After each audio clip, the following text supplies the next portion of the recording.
ఆచార్య ఆత్రేయ గారు 'గుప్పెడు మనసు' సినిమా కోసం రాసిన 'మౌనమే నీ భాష ఓ మూగ మనసా' పాట ఎప్పుడు విన్నా ఇంత తత్వంతోని అంటే ఇంత తాత్వికతతోని ఎలా రాశారో అని అనిపిస్తుంది. అందుకనే ఆయనని మనసు కవి అన్నారు. చీకటి గుహ నీవు చింతల చెలి నీవు అంటారు. ఎప్పుడు చూసినా ఏదో ఒక శూన్యంలో ఏదో ఒక అంధకారంలో ఉండిపోతూనే ఉంటావు. ఎప్పుడు చూసినా బాధపడుతూనే ఉంటావు అని చెప్పేసి అంటున్నారు ఆత్రేయ గారు. నాటక రంగానివే మనసా తెగిన పతంగానివే అంటారు. ఇక్కడ మనసులో జరిగిన నాటకాలు ఇంకెక్కడ జరగవు అనేది ఆయన ఉద్దేశం అనమాట.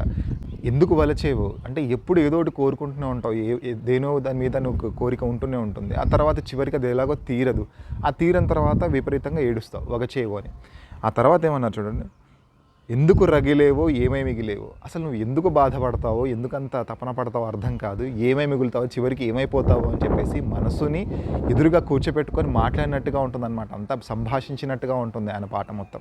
కోర్కెల సెల నీవు అంటే సెలయేరులాగా ఎప్పుడు చూసినా ప్రవహిస్తూనే ఉంటాయి ఏదో కోరికలు. ఒక పెద్ద ప్రవాహం లాగానే ఉంటుంది కోరికల ప్రవాహం మనసులో.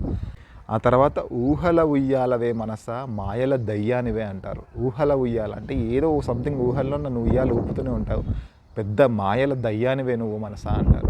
ఈ పాట మొత్తానికి ముక్తాయింపు ఎంత అద్భుతంగా ఇచ్చారంటే ఆత్రేయ గారు, ఒక పొరపాటుకి యుగములు పొగిలేవు అంటారు. ఒక చిన్న తప్పు చేస్తే యుగాల వరకు అంటే సంవత్సరాలు దాటి యుగాల వరకు విపరీతంగా బాధపడతావు, ఆ పశ్చాత్తాపాన్ని అలాగే మోసుకుంటూ తిరుగుతావు అని చెప్పేసి మనసుని అంటున్నారనమాట. సో ఈ పాట మొత్తం మనం డీకోడ్ చేసుకోవాల్సింది అంటే డీకోడ్ చేసుకొని ఇది అర్థం చేసుకోవాలి అని అనిపించేవి ఏమి ఉండవు.